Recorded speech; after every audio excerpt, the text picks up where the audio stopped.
upang maipon niya pambayad sa eskwelahan, upang mapatapos at may magandang kinabukasan ang nag-iisang anak niyang si Ferdinand.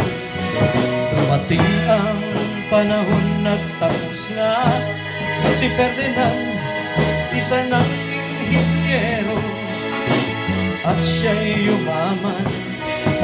Siya ay nabiyayaan, isang asawa at isang anak, at ang kanyang anak ay Rico ang alam. Itong si Rico, malapit sa kanyang lolo na si Mang Roman, at mahal na mahal niya to.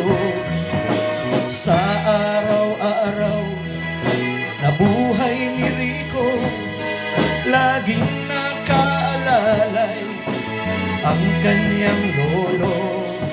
Isang batang mapagmahal itong si Rico, maging sa pagtulog katabi ng kanyang lolo. Si Rico ngayon ay isa ng mabuting tao dahil sa pagmamahal ng uliran ng lolo.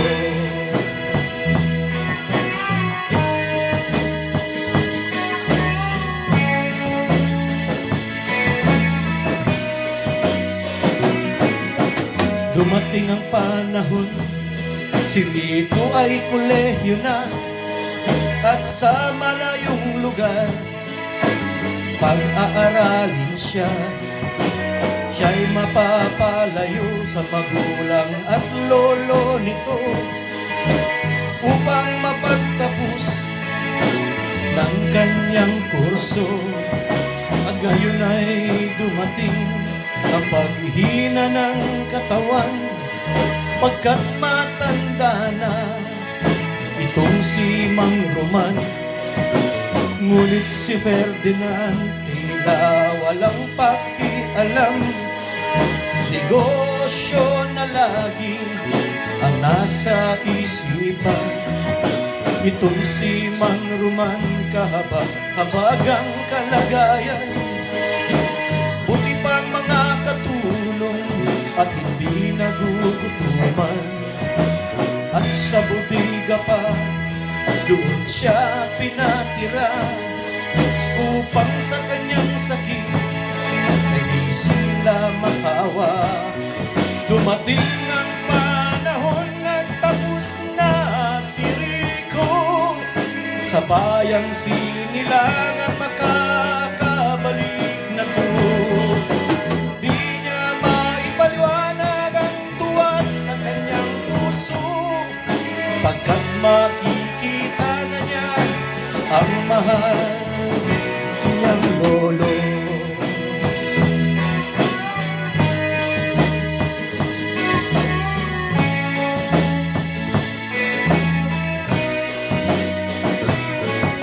Pagdating sa tahanan, ang lolo'y hinanap.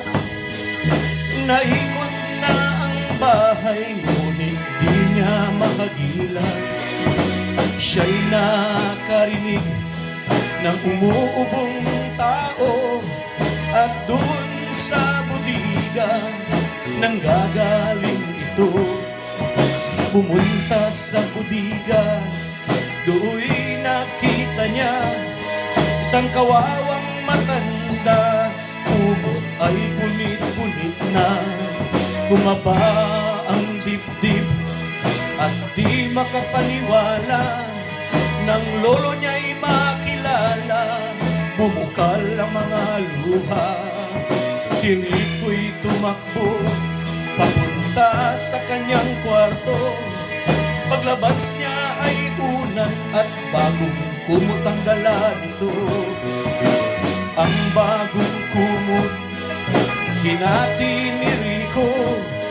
Ba't mo hinati ang kumot? Galit na tanong ng ama nito. Sumagot si Rico habang luhay tumutulo. Ang kala